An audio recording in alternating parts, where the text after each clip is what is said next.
Sa mas pinaigting na kampanya ng kapulisan para sa mabilisang aksyon, agad na naaresto ng Paway Municipal Police Station ang isang sospek sa kasong robbery matapos matanggap ang tawag mula sa isang concerned citizen. Patuloy namang pinaaalalahanan ng kapulisan ang publiko na agad i-report sa mga otoridad ang anumang kahinahinalang aktibidad upang mapanatili ang kapayapaan sa komunidad.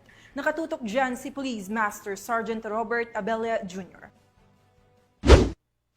Noong ika-30 ng Hulyo taong kasalukuyan bandang alas 7 ng umaga, isang tawag ang natanggap ng Paway Municipal Police Station ukol sa isang robbery sa Noel Carinugan Store sa Barangay 15 Suba, Paway, Ilocos Norte.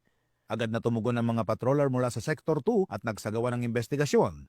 Ayon sa inisyal na ulat, umabot sa 65,500 pesos ang halaga ng mga ninakaw na pera. Sa CCTV footage, nakita ang suspect na si Tupi na pumasok at lumabas sa isang sirang bintana ng tindahan at kinuha ang pera. Agad nagtulungan ng mga pulis at opisyal ng barangay sa paghahanap kay Tupi. Bandang alas 7 ng umaga, nahuli siya sa kanyang bahay sa Barangay 15, Suba, Paway, Ilocos Norte. Inamin ni Tupi ang lugar kung saan itinago ang nakaw na pera at coins na natagpuan sa Barangay Samak, San Nicolas, Ilocos Norte at sa kanyang tahanan. Ang mga nakaw na gamit ay narecover at nasaksihan ng mga opisyal ng barangay. Ang mabilis na pagtugon ng PNP ay nagpapatunay ng kanilang 5-minute response time na layuning magbigay ng agarang aksyon sa mga insidente. Ang pagkakahuli kay Tupi ay isang halimbawa ng kahalagahan ng disiplinadong pamamahala at mabilis na aksyon ng mga otoridad.